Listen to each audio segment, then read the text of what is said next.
Fantastic Pixel Castle and Frog Pants Studios presents Word on the Street with Greg Street and Scott Johnson. Welcome to another edition of Word on the Street. I'm Scott Johnson, and that is the aforementioned Greg Street. Greg, welcome back. Hey, Scott, how are you? Feels weird. A whole month has passed. I feel like I just talked to you, man. No, right? I don't like it. I guess that's a good thing. It is a good thing. It's all right. Time's moving quick. Production on Ghost is moving quick. I don't know if that's true. I'm just saying that. No, it's true. It's true. It's going great. Yeah, you kind of said, you indicated last time that you guys felt like you were maybe not super ahead of the game, but you're further than you thought you would be maybe at this point. Do you think there's a chance that at some point you'll hit like a ding desert and things will slow considerably, or do you think you're going to be able to keep this pace up? Oh, 100%. We'll hit bumps in the road. Yeah. The playtesting we did in the last few months was really focusing for us. Like the whole team kind of came together. It was really clear to everyone what we needed to work on, and it worked. Like technically it worked.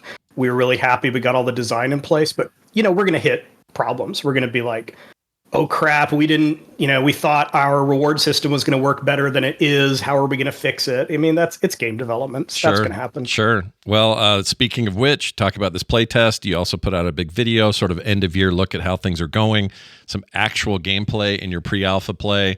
And I'm excited to announce that we have back two favorites to the show. Kristina back, VP of Products. Good to see you, Kristina. How are you?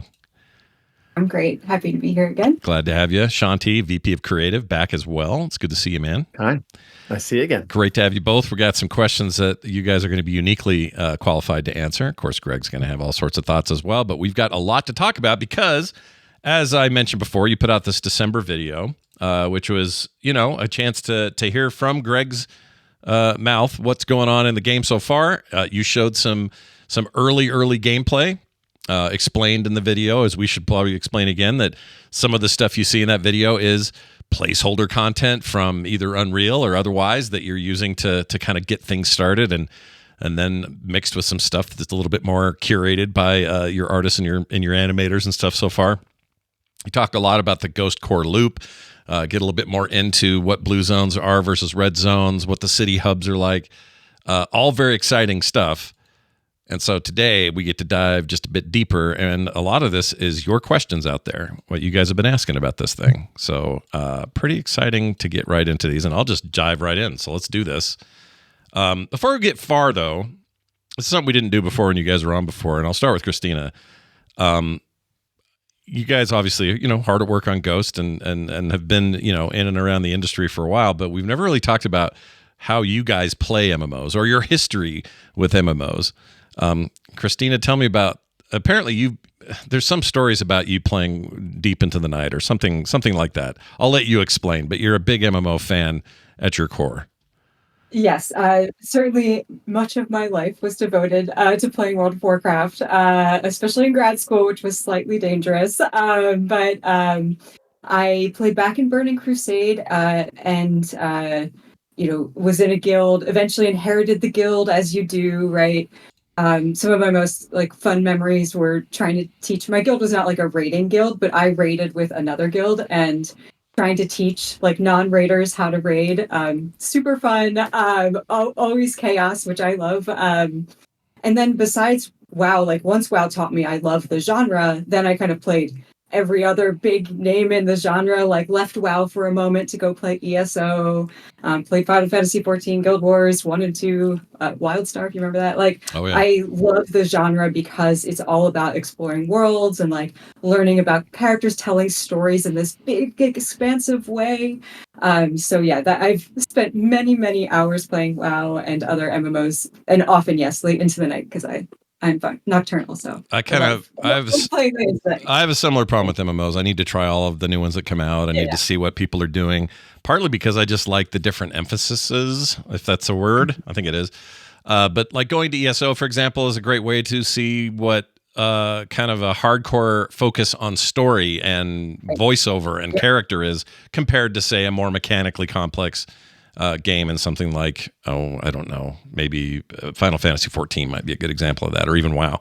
And that's always an interesting juxtaposition, but also I I love these worlds. So this must be fantastic for you. You guys are all part of building this brand new one based on nobody's IP but your own. I mean, it must be exciting as a player like you. For sure. It's absolutely a dream. And it's also, a very hard genre to deal with and like build in. So I think that's balances out your dream with, this is kind of intimidating. But I am very lucky to be able to have this opportunity. Well, it's great to hear more about it. Shanti, how about you? Where do you come from on this? Oh boy, many years of play wasted on MMOs, joyfully wasted. I mean, all the way back, I remember reading about EverQuest in PC Gamer magazine before it launched. Played plenty of smaller MMOs, I would say, like Star Trek Online, even Star Wars: The Old Republic, some of those wonderful games. I think World of Warcraft is probably the one I spent the most hours in. I love both this expansiveness of the world, the immersion of the world, but I also love grinding my brains out. So I was, going for those achievements in the raids, getting Keystone Master ahead of the curve, chasing some, different colors of parses. I won't say which because I don't want to embarrass myself, but getting a taste of that kind of hardcore side of MMOs definitely near and dear to my heart. Well, Greg, you seem to have attracted a lot of hardcores on the team. Was that intentional on your part?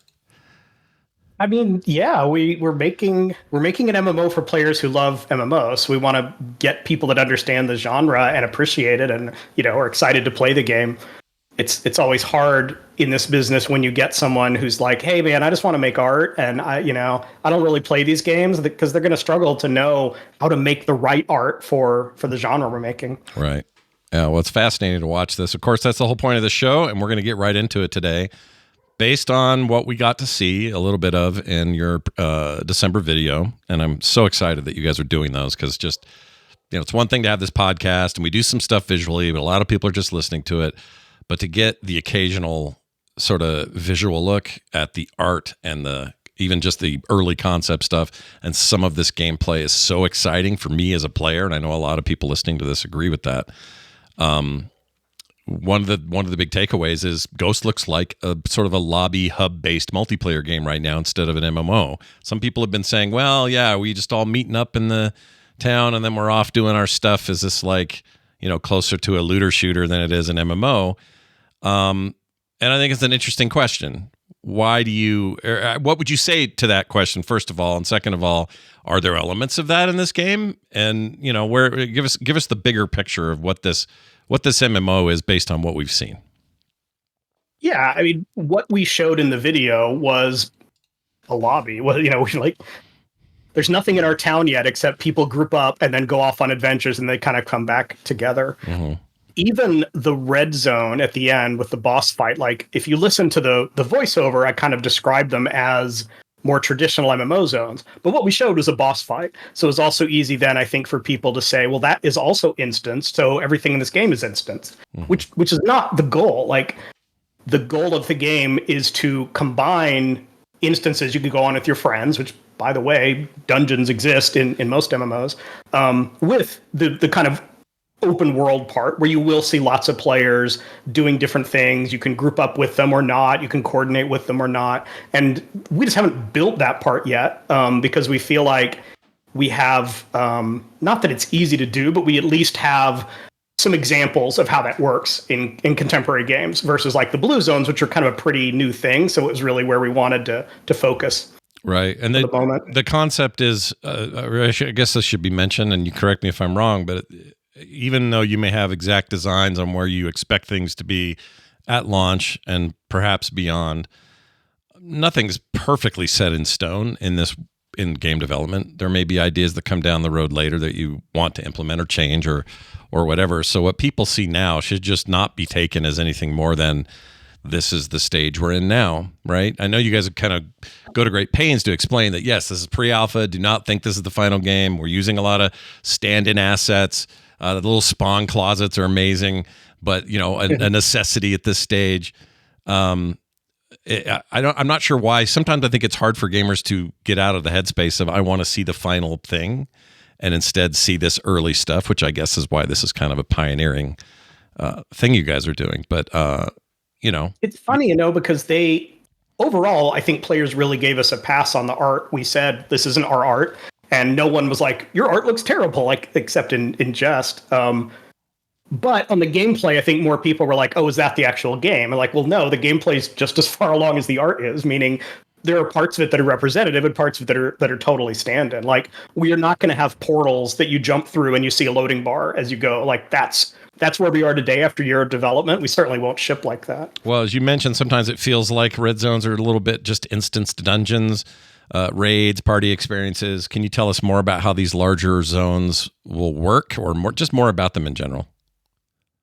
They were really inspired by endgame zones. Most World of Warcraft players have very fond memories of like the Timeless Isle in Mist of Pandaria, but Blizzard has done other ones since then where it's not a level up zone that you kind of go through and do all the quests and then you never ever go back, except maybe there's a holiday event or you're leveling an alt. But we're trying to make zones you will want to go back to from time to time.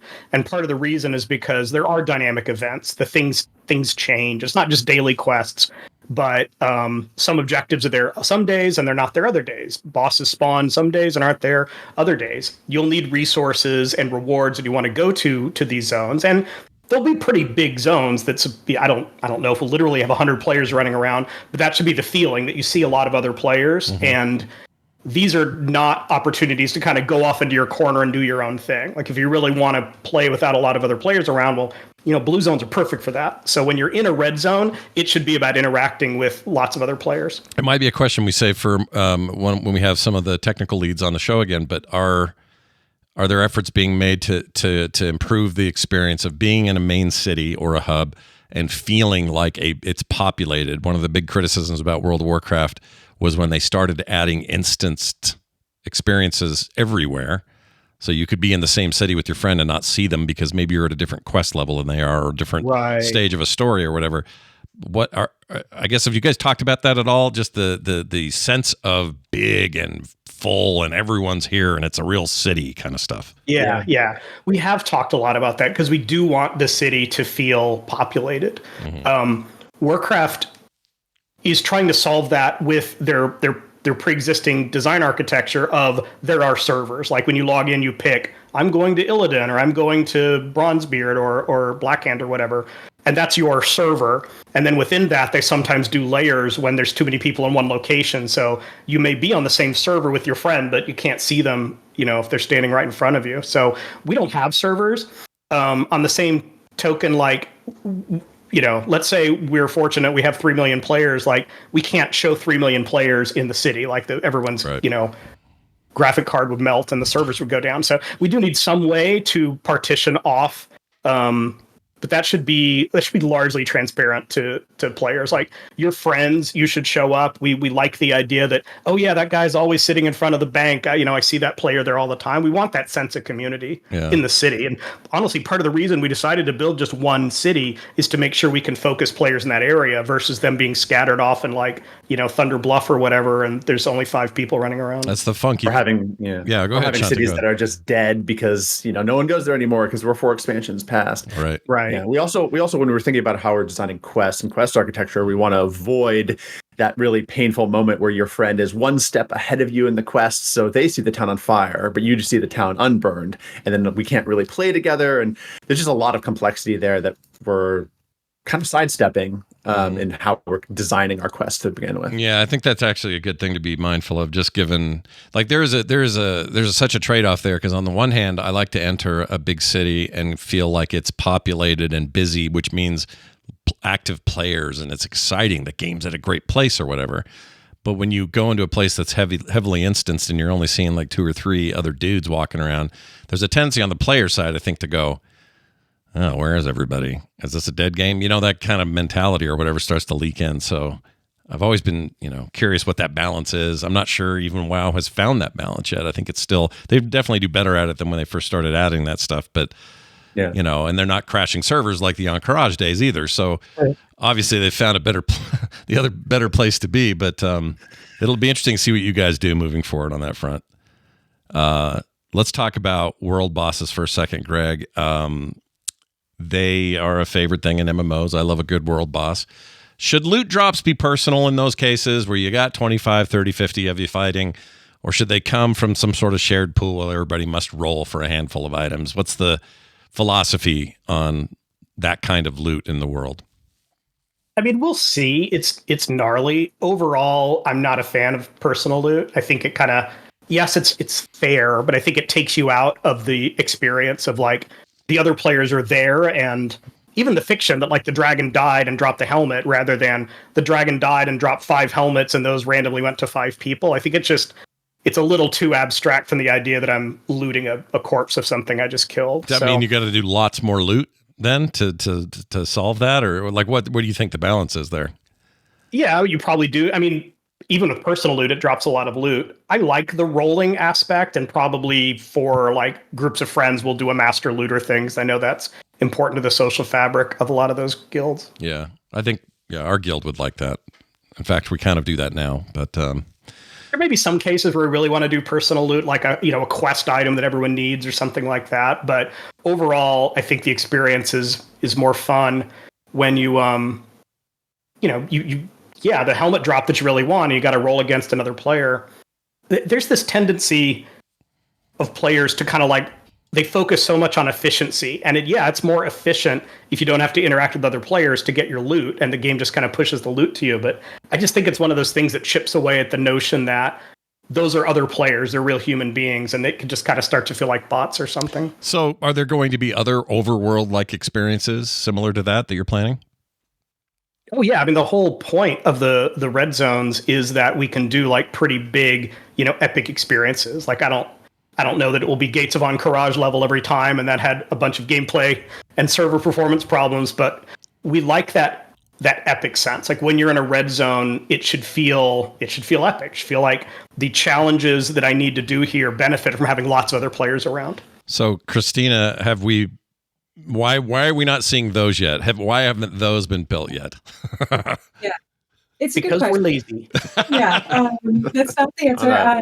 No, in prototype, really what you're focused on is the areas of the game that are very uncertain. Like we need to build it to figure out like what this even is. And clearly blue zones are kind of the most innovative unknown part of the game.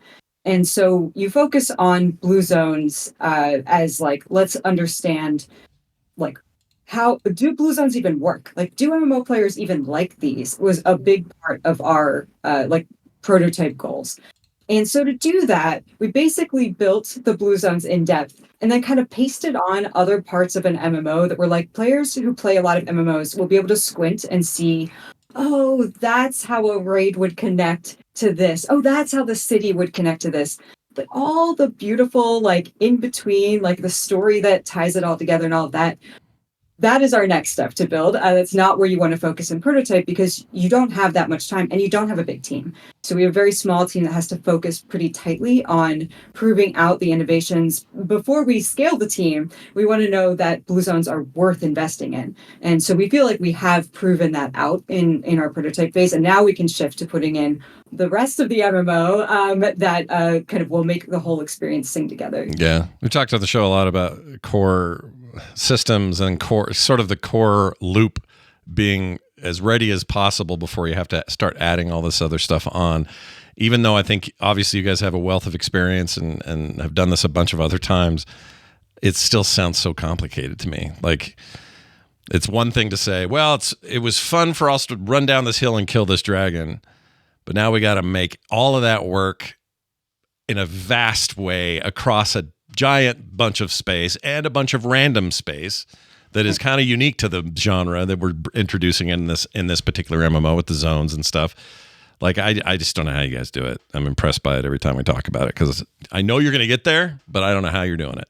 So I guess that's part of why we have the show. One step at a time. Yeah. Yeah, one little step at a time. Sorry, Greg, you were going to say something. I mean to. Well, I just said it's hard. Yeah. It's not. Yeah, worth it though. Always hard. Yeah. Hard things are worth it. What thoughts, Kristina, I'll stay with you for a second. What thoughts do you have around guilds or player-managed communities in the game at this stage anyway, especially with how blue shards are more oriented to smaller groups? Yeah, so we really care about the social fabric of MMOs. And I think in many ways, I can see guilds being super important in Ghost because, like, maybe, you want to, like, go build out or go explore a blue zone together. Maybe you do want to build out a blue zone together, similar to, like, okay, this is your guild shard. But I think really MMOs, when you think about establishing the like core social experience, finding friends that you like to play that experience with over and over again, well, that's your guild. And they're important to making sure that you always have someone to play with. You understand like what their goals are that kind of match your goals, maybe. So a lot of what we want to do is help structure these social experiences in a way where players are rewarded a bit more for investing in them. I think often in WoW, I said I inherited a guild, and that's actually like that happens a lot. I think leading a guild, organizing raids, these take a tremendous amount of effort from players who don't get any extra reward for it. And so I think there are ways that we could explore how do we reward those people who are investing in building Ghost social community layer. How do we help them feel like all of that effort is worth it? Right. And of course, they are rewarded intrinsically from that right now, but we think we can do a little bit more on the game side to recognize all of that effort that they put into helping us. Nice. So I just wanted to ask you and Shanti this. You guys are having fun, right? Like you're having a blast in these playtests? It's important to ask, right? Because you MMO addicts, if you're not having a good time in an MMO, people should worry. But from what I've heard, it sounds like everybody's having a pretty good time. People are having fun, and we are having fun as developers. It's actually one of the pillars of our company is have fun along the way. We laugh a lot, troll each other, we jump off cliffs, we find crazy bugs to exploit every day that we play test. And it's a great litmus test because if we're laughing, we're having fun, we're telling stories after we have an evening trying out a new feature, then once that's polished and in an actual game, players are probably going to feel that same way too. So Sure. This is part of the concept of eating your dog food you'll hear in industry, right? Of, get in there, play test constantly, learn from that signal. Sure. And speaking of which, Kristina, I guess I would ask you, are you confident in where those stories are going to be the most dynamic? That is to say, blue zones. Are you pretty happy with where that's at right now? I've been very impressed by players' creativity in taking a problem in a blue zone and attacking it from multiple ways. We often will get some feedback that's like, oh, do you guys know you can actually like cheat a little bit and use the glider this way or go around this problem this way? And maybe we didn't know it, but we love it. And it's not something that we want to remove. We want players to creatively solve problems in the game. And the fact that it's happening even this early, I think is very promising for us, is that there will be a lot of kind of fun ways for players to take a blue zone and attack it the way they want to. Shanti, I would ask you, it's kind of a related question. We're talking about guilds and social groups, friend groups, adventure groups, whatever we want to call them. At this point, I guess, what are your thoughts about that in general and how Ghost is approaching the social aspects of the game with blue zones, with, big city content, that sort of stuff? Just kind of give us a general overall how you're feeling about all that stuff. Obviously, it's early, so we haven't built a lot of those features yet. But what we have built and the direction that we're going, I'm feeling really good about. Most of the players that we talk to, or even when we talk to each other, when we ask about their favorite MMO memories, it almost always involves other players in some way. And that's really powerful, right? To have that social connection, to have that shared experience. And so kind of from the ground up, both in the core loop that we're building, but also even the IP that we're building, we really want to preserve that and almost double down on it. So even the structure of how the pieces of land float in the sky and how you go there, a lot of that will be kind of a shared experience that is going to make it way more fun. And yes, we'll have solo players, but a lot of it is going to be building those memories together for that next play session, that next month, that next year. And connected to that, the cohesive story of the overall arc and lore. Right. It seems like a bit of a challenge to make sure these shards, these blue zones, these experiences feed well into the overarching story of everything. I assume that's a specific kind of challenge. And how is that going? It's going well, and it's incredibly fun and challenging. You're right. MMO story in general, I think, is a challenging beast to tackle.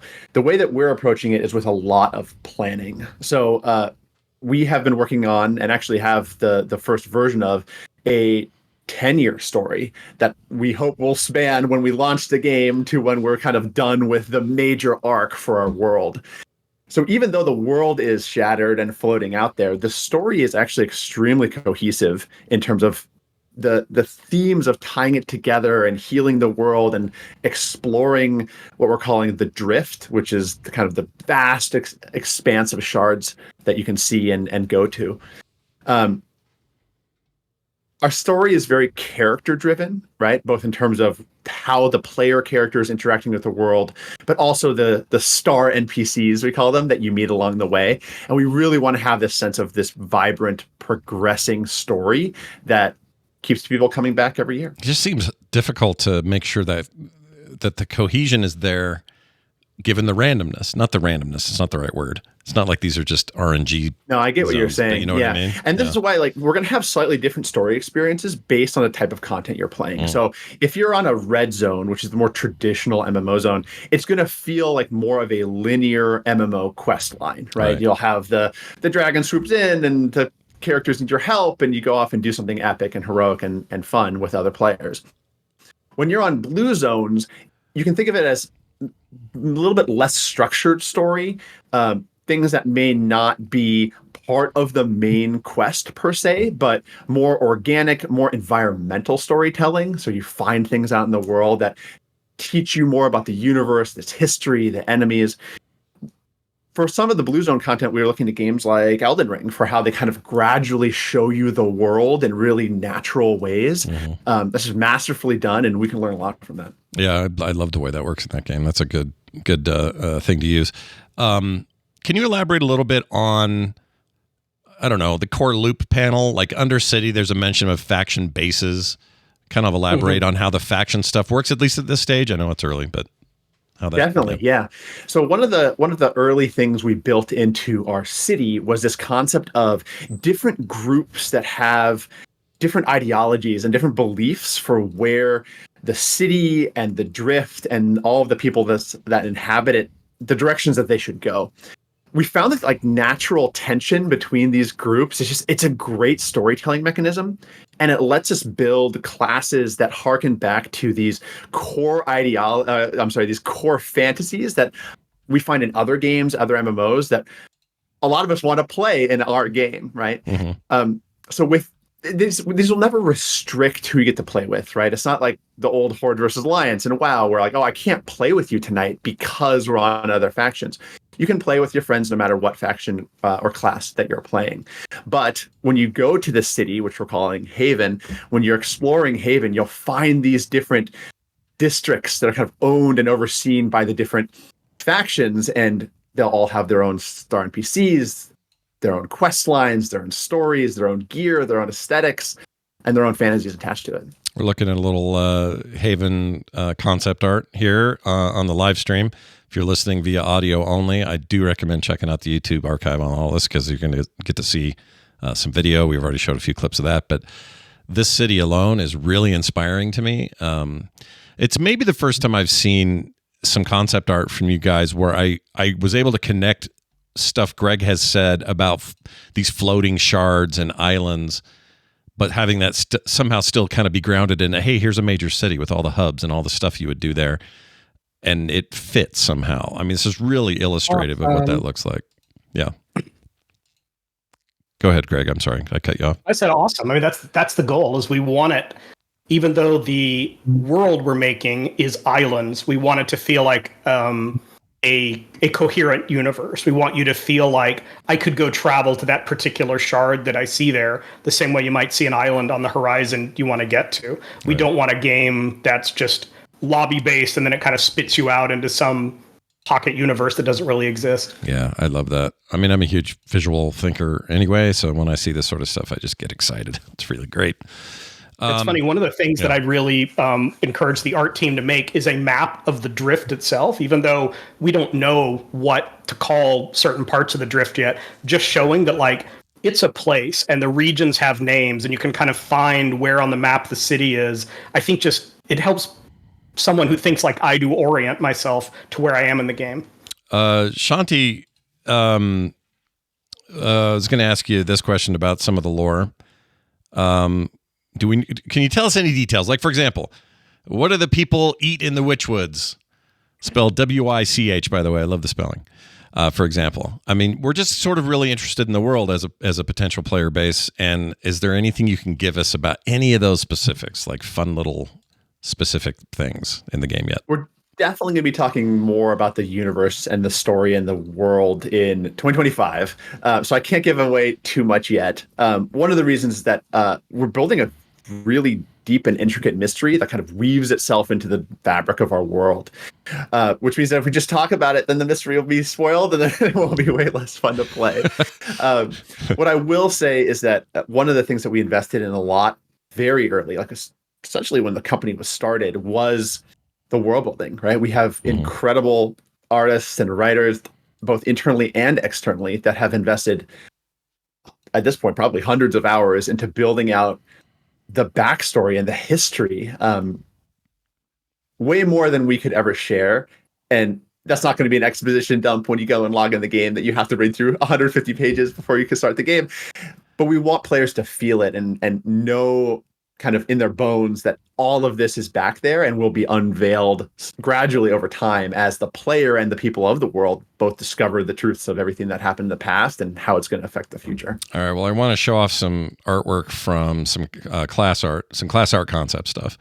And I'm showing that now, and I'm curious if you have some thoughts. You can tell us about the art style, what you're going for.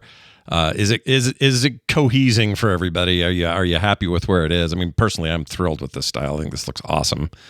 So this is 2D art from a wonderful vendor called Envar. This is obviously early explorations. What we're showing with some of these is what we're exploring and seeing if it works is putting the different classes from different factions, each of which kind of has their own distinct identity, putting them next to each other and seeing how it works.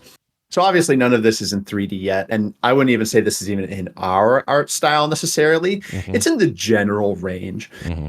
The direction that we're going with this style is what we're calling handcrafted heroic realism.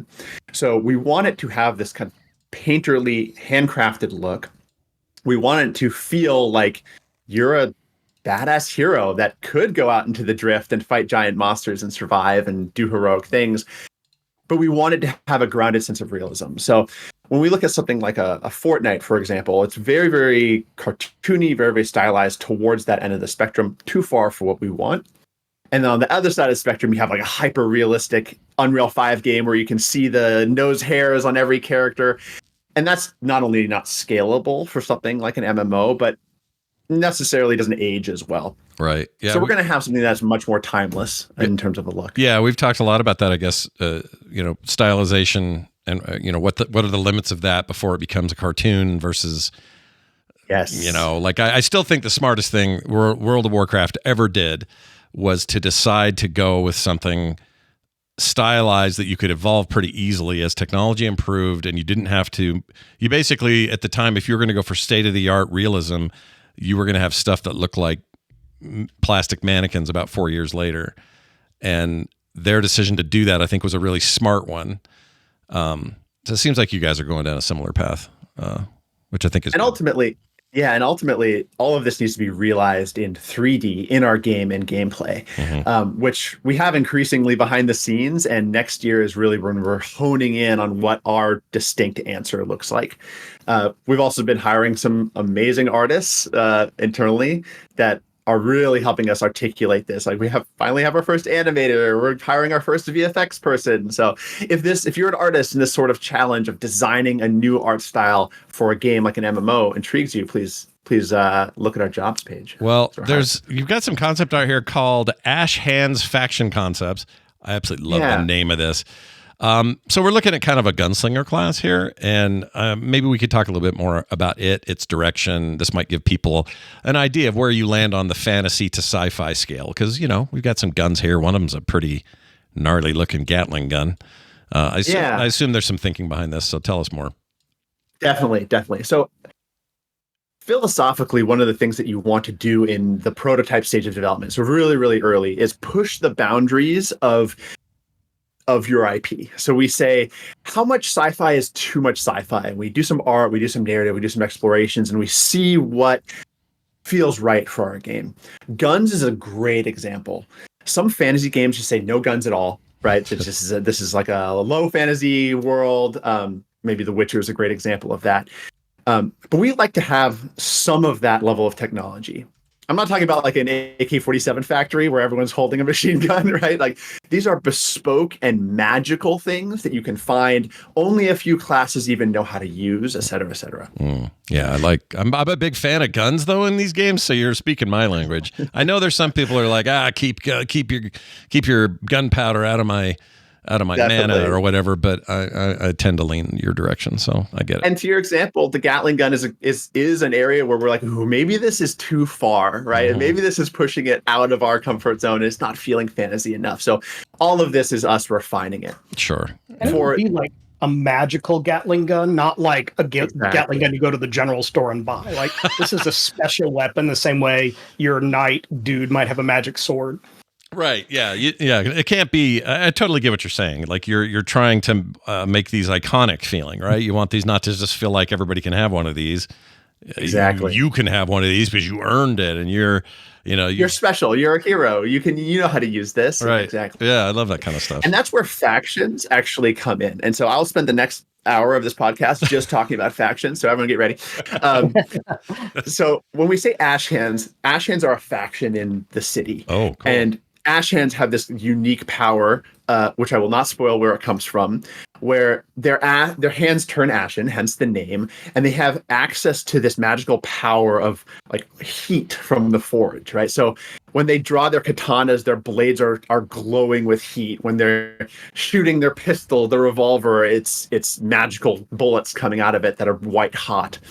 And within that faction, there's different classes to choose from. So temp name, but it's called Gunsmoke Ronin, right? It's a revolver and katana wielding class. And so their move sets reflect that fantasy that you can see in some other IPs out there. But the Ash Hands themselves are this mix of kind of Japanese Ronin, Wild West gunslinger meld that's has a kind of unique place within our IP. Yeah, we're really happy with this direction and think this may appeal to a lot of players. I mean, it's my favorite combination is Western and like Shogun type stuff, and this right. really captures that. So I'm stoked about that. A little bit of ninja with this lady here with the warp, exactly. with the rope. Oh man, exactly. It's obviously early explorations, but a direction that so far we've gotten really good feedback on. I agree. So, Kristina, I got to remember we want lots of classes in the game, so it's okay if some of them are a little like specific, because we want to launch with like 30 classes or something like that. So we can't go so broad as to say this is the martial artist or this is the sword user. We're gonna have to like be more refined than that. It's still such an ambitious number. I can't think of any other MMO that started with 30. I'm sure there's something, but that's so ambitious. Like, do you ever question your choice to start with so many? Or, I mean, I guess you can adjust as you ask me all the time, like, okay, Greg, when are you going to get realistic about this and cut the number down? But we are inspired a lot by, I mean, all three of us worked on League of Legends, and League of Legends has a lot of characters, and they make it work. And we're not going, to 100 right away, but we think there's somewhere in between having fewer classes with tons and tons of abilities and like lots of classes with only 4 abilities. So, Greg, can I adopt or capture or keep that little cat guy that I've been seeing? Like, a lot of people are asking about pets in the game. Are there going to be pets? Yes. There's a lot of different ways to do pets. There is the I'm a class, and part of my class kit is I have a pet that helps me out. And that's actually what you're seeing more in that image. Mm-hmm. There are also, I literally want a house pet that, I want a house cat that lives in my house or things like that. Like, we will probably also do that. It's just a different system then, and you have to decide, is it about going out and collecting 100 cats in my house, or is that, Yeah. is that a little weird? And maybe instead you have like your smaller number of pets. Like that's just the kind of thing we have to explore. But we understand the player desire to have pets. Same reason humans like pets. Yeah, it sounds like, and I hear a rumor that you got a designer working on a pet system right now. So it sounds like at the very least you're aware of the desire for the community to have pets, but whether or not you guys go completely nuts with it, I guess is still on the table. We'll find out, pet lovers. You're just going to have to wait like the rest of us. When I look at all our art for creatures and concepts of little critters in the game, like, oh, I want to collect all of them. So, that's definitely something the team is interested in. But like, when do you build something like that? I think is the question that we're facing, because we do want to, get Ghost in players' hands as soon as possible. And so that's one of the questions of like, will it be in their hands and have a pet collecting system at the initial moment? I hope so, but it's hard to know until we go through the next phase of production, which is pre-production, and figure out, okay, exactly how long will this game take to build, right? Sure. Yeah, and stuff sometimes get cut to make that happen. I mean, even though we're really far from release at this point, or whatever the term really far means, but a lot of people asking about where this game's going to show up. And, we've talked a bunch about where PC players are going to be playing it, and that would be, of course, on the PC. But at this stage, Kristina, can you say with any assurity that consoles are maybe in the mix, that sort of thing down the road? I can say that is where we want to go. I think it's, again, a question of like, when do we go on consoles? You see some games that launch on PC and console simultaneously. You see other games that do PC first, kind of learn some hard lessons there, and then should run console. One of our goals that we really want to support is playing with your friends. If you couldn't tell from all the other design things like blue zones and making it really shine when you're playing with the people that you have fun playing with.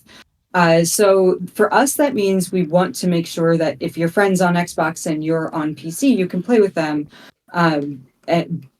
But we are less interested in other platforms, I think, where the game would have to take serious changes to get onto that platform, right? So sure. Mobile's a good example where like maybe one day, but we're not even thinking about that right now. Yeah, I notice what most MMO studios end up doing there anyway is some kind of other version of the game on mobile. They rarely see them try to mimic or at the very least try to cross-play or cross-save something like that. And I used to, at first I remember when mobile was happening early on, and I was like, wouldn't it be cool if I could take all my WoW progress in a mobile version of the game, even if it didn't play as well? It was just like, take it on the road. And I guess that's true of, Steam Decks and things now. But yeah, if you really think about it, it's just such a different interface that's hard. That's a hard, tall thing that nobody's really quite mastered yet. So I guess we'll have to. And there's a lot of technical limitations as well, right? File size matters a lot more on mobile than it does on a PC hard drive, for example. Yeah. That's a sticky one. I think the Steam Deck is actually a great thing to bring up. Of one thing we've wanted to do is make sure that we are playing with controller as much as we were playing with keyboard, to make sure we can support both modes of input, because sometimes you just want to chill on your couch, and maybe that's not when you're doing your hardcore progression rating. Maybe that you want your keyboard and mouse for, but being able to play this on your Steam Deck when you're just chilling with friends, that sounds great too. Yeah, and for some of us, I'll raise my hand and admit it, I really like it when I can sit on my office chair and chill with a controller sometimes. I don't know if it's just because I'm getting older, but my keyboard mouse hands are, getting a little cranky if I do stuff for too long. Too long of a play session of any game really starts to get to me. And sometimes it's nice to just sit back and, play Diablo 4 that way or whatever. So that's really good to hear from, I think, a certain faction of players who are already super into their controllers on their PCs anyway. So that's good to hear. Let's talk about this. Greg, is Ghost going to have a horizontal or vertical gear progression? I get asked a lot. What do you think of that? I mean, yes, it'll have both. We think vertical gear progression is just core to the MMO experience. Like, you want to get more powerful. You want to see the numbers go up. You want to see that you can fight monsters that you couldn't fight before because you've become more powerful and you've got a better sword or whatever.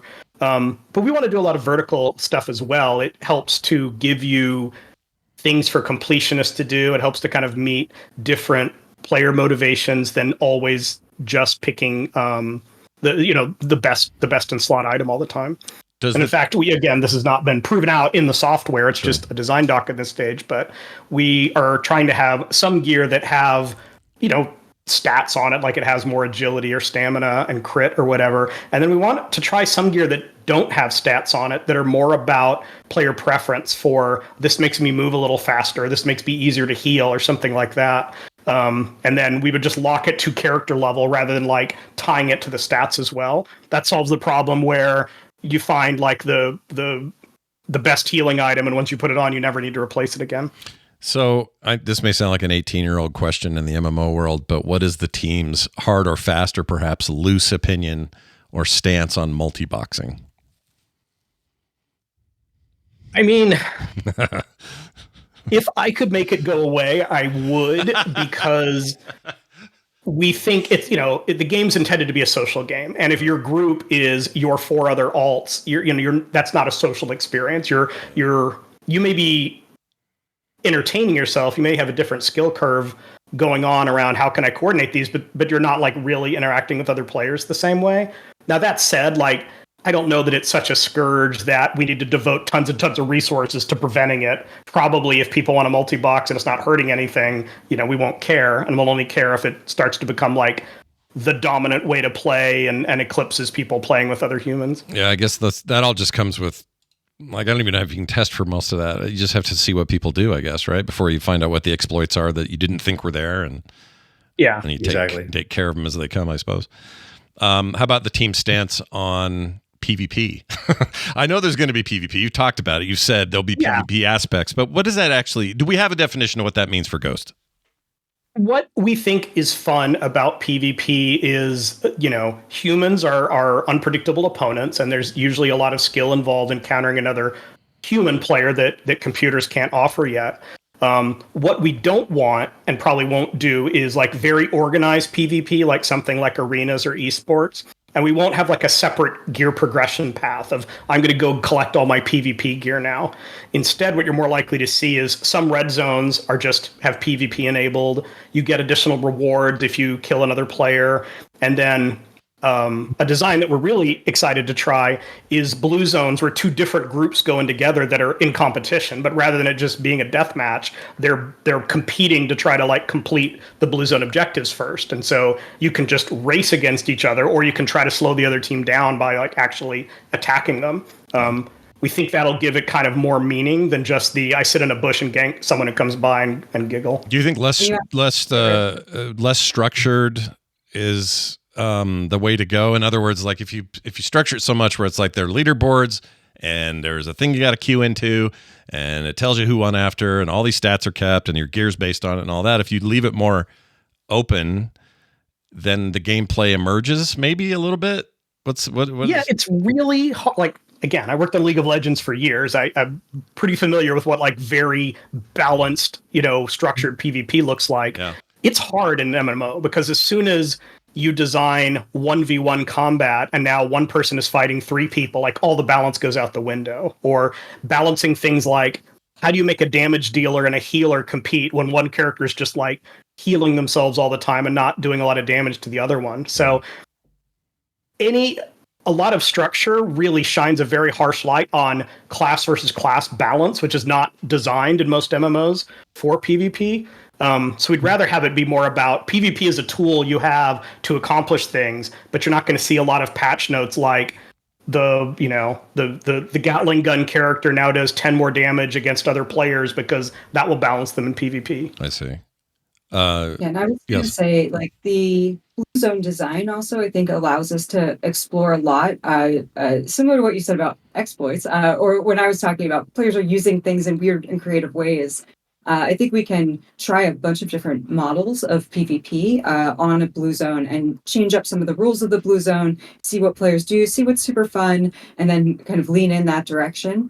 And that will allow us to like go with what's the most fun way to play and PvP in Ghost. Yeah, I agree with that. I think that's really the way to do it. I don't envy the devs of teams that have to balance so much stuff, and that includes, the PvE aspects of the world are already very hard to balance. Like someone's way too powerful in their DPS versus other classes, so those classes don't get played as much, or people are min-maxing certain healers over others or whatever, because that's out of balance. So you're always seeing those balances made. But then to have a whole separate system of having to keep people balanced on some kind of battlefield in PvP just sounds like a problem. Maybe I don't understand the depth of the player versus player community and how deep it goes and how broad it is, but it never seemed right to me. It never seemed like the right fit. And it's no knock against Blizzard. I think it's really interesting to see them try to do it and other games. I think the battlegrounds in WoW were pretty good. I have mixed feelings about whether we should have introduced Arena. I think once we did Arena, then there was a lot of player expectation around any combination of 2 versus 2 or 3 versus 3 should be functional. And players kind of got grumpy when classes like priests and rogues always dominated PvP just by virtue of their abilities. Sure. Oh, I know. Okay. Let's go back to zones for a minute, and let's go back out to the red zones. This is static created content where everybody's killing big dragons together and whatnot, and going to the towns and whatever. Are these zones connected? In other words, am I going to be able to crest a hill or fly to a place pretty seamlessly, and I'm in another red zone, quote unquote red zone? Is that seamless to the player? Like, how are those connected? We don't know yet. It's unlikely that we're going to make Kalimdor with like a bunch of red zones connected, because our whole fiction is that, we're not explaining this and we're not confirming it today, but like, imagine there was a giant planet that blew up, and so now there's all these shards scattered around the sky and you kind of travel to them. Could we have 3 or 4 red shards that are stuck together? We've even talked about, could we have red shards that are like chained to the city that you could just walk into? Like, we might do that. But overall, for players who like what they really, really need in their MMO is to crest the hill from one zone to see the next one, like that's not super critical for us to nail. And I would argue it doesn't even happen that much in live MMOs. Like, you might do it once while leveling, and then you end up like flying or teleporting everywhere after that. That's true. I think again, I'm not trying to dismiss people that's really what they love. That's the sense of immersion. Like, I get it. We're just kind of going in a different direction for this game. I also think if you swing back in a time machine to 2004, and walking into Silverpine Forest is an amazing experience and feeling. Yeah.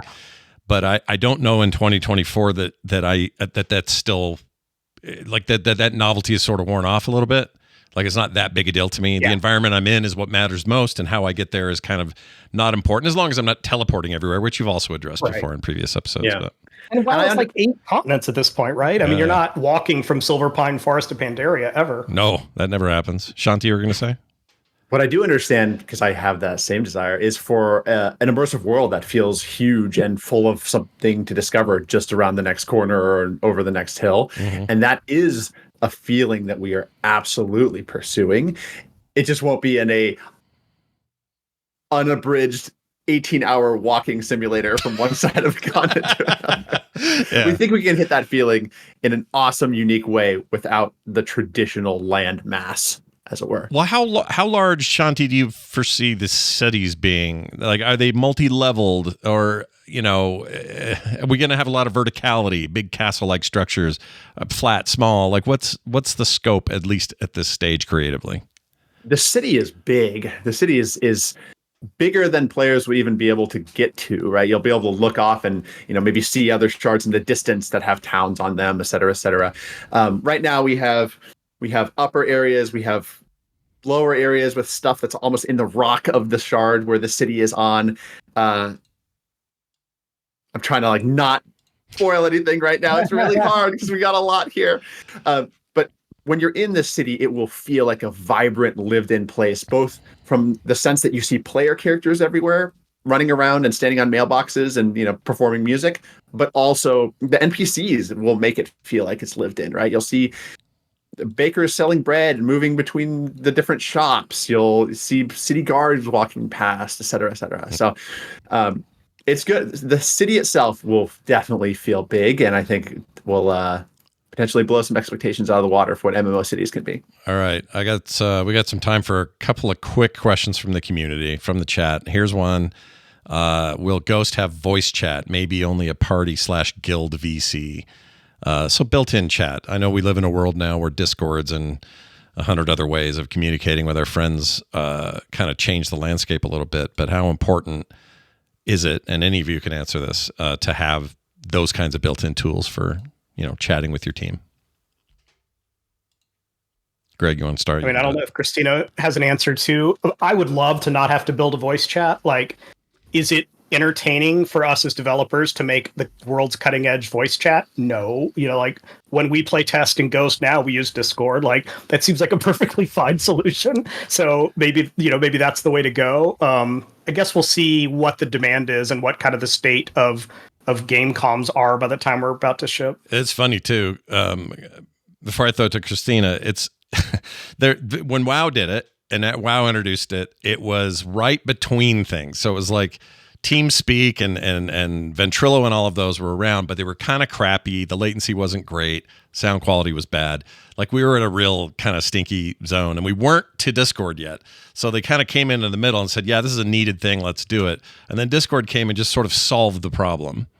And I mean, I would think that if it's a solved problem, I don't know why you guys would make it a priority. It seems like you wouldn't. But Kristina, any thoughts on this as a possibility? It's a great word to use.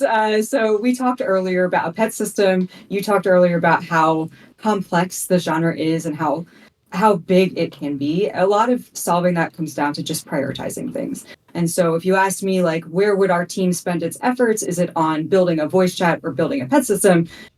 I would definitely pick the pet system, right? Because that could be more unique to Ghost. Yeah. Whereas a solved problem, like, maybe in some world when we're, like there would be a reason for us to solve voice chat, but right now Discord serves all of that function.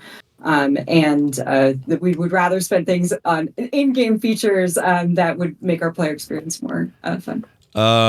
Very important question here. What is your go-to meal in crunch time? I think you should all have to answer this and do it honestly. Greg, when you're in crunch mode, what are you chowing down on?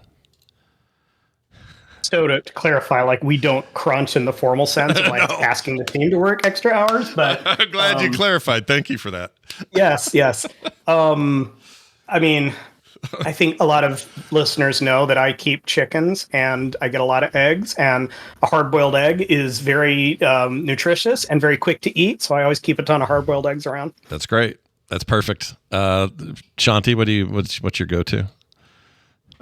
Bulldog spicy ramen, the carbonara flavor, two of them. Oh, with some bok choy and an egg mixed in. There's nothing wrong with any of what I just heard. That's fantastic. It's delicious. I'd highly recommend it. I would eat that right now if I had it in front of me. Maybe after the show. Kristina, what's your go-to? I'll pivot the question slightly. I learned during Playtest, because we had so many in November, that I love a good like snackable candy while we're in the middle of Playtest, because so much is going on, but you still want some energy intake, right? So like M&M's, Skittles, anything that's just like you can just keep going. That was perfect for Playtest. Nice. I love it. Greg, if there's our final question from the chat. If there isn't a ghost crab in the game as a pet, I will riot. What do you have to say about that? So it's interesting because one of the things we're trying to do is figure out what real world creatures should we have in Ghost. A lot of what we're trying to do is say like, well, we don't have elves, but we have something that's elf-like. We may not have alligators, but we'll have something that's kind of alligator-like. And like, should that extend to like seagulls? Like we've joked about having a rat catcher class that implies there are rats in the world. Like, is it weird to not have dogs or horses? So it's a good question of like, are there actual crabs, or could there just be something that's crab-like? You know, what's never come up on here yet is we haven't asked any questions about mounts. I don't think on the show, have we? Has that ever come up? Are you dreading that question? I mean, I'll answer it for what we're thinking today, which is traversal is something that's really important to the different biomes. And the different biomes you travel, like in the desert, you'll probably get around in a different way than you would in a forest or a mountain zone. Like in the mountain zone, maybe you're grappling a lot. In the desert, maybe you're riding a giant train or something.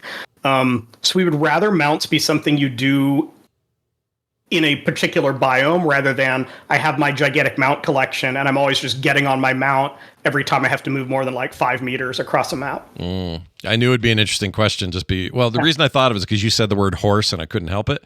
Yeah. But also, famously, Greg's the guy that announced to everybody on a live show of mine at a community event after a BlizzCon that you wouldn't be able to fly in Draenor or in Warlords of Draenor until a certain, you'd done certain things.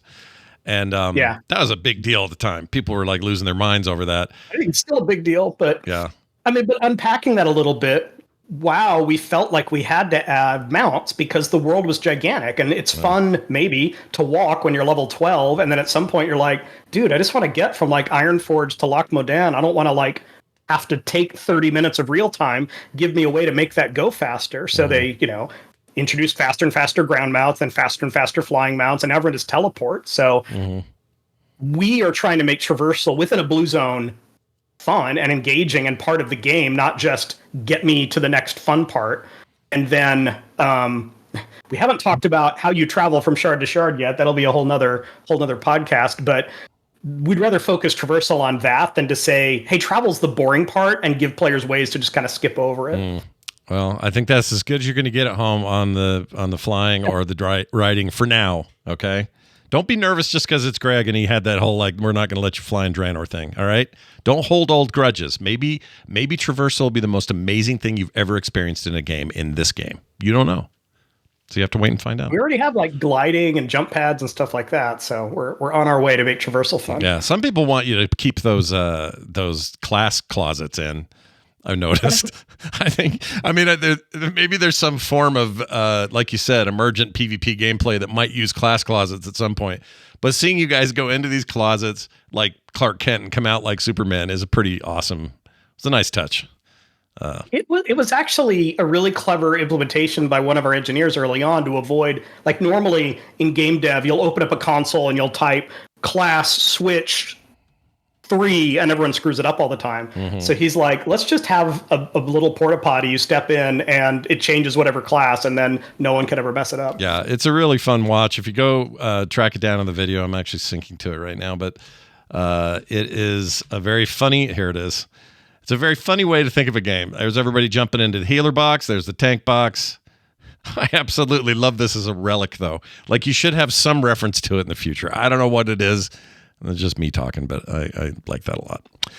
Anyway, we've had an amazing show, and as always, much of that is due to who we have on it. Of course, Greg, always good to have you on, but Shanti and Kristina, always love having you guys on. Thanks so much for being here. Always a pleasure. Yeah, it's great having you both. I can't wait to do it again, and Greg, as always, a pleasure, man. We have so much to talk about. We can keep these podcasts populated for some time. Yep, I agree. And we're going to keep doing that. Every month you get a new one. And next month, it'll be a brand new year, 2025's first episode. That'll be episode 15. And who knows what we'll talk about. But 2025 is looking real bright for Ghost, in my opinion. And I hope you guys are enjoying it. Big thanks to the chat and everybody who sends in these great questions. Cannot say enough about Faye's good work behind the scenes, making sure these get up front. And just being the backbone of what's going on here every time we do it live. So huge thanks to her and everybody on the team at FPC. That is going to do it for us. Until next month, everybody have a great month, and we'll see you then. Those pants are made for frogging, if you know what I mean. I actually don't. Frogpants.com.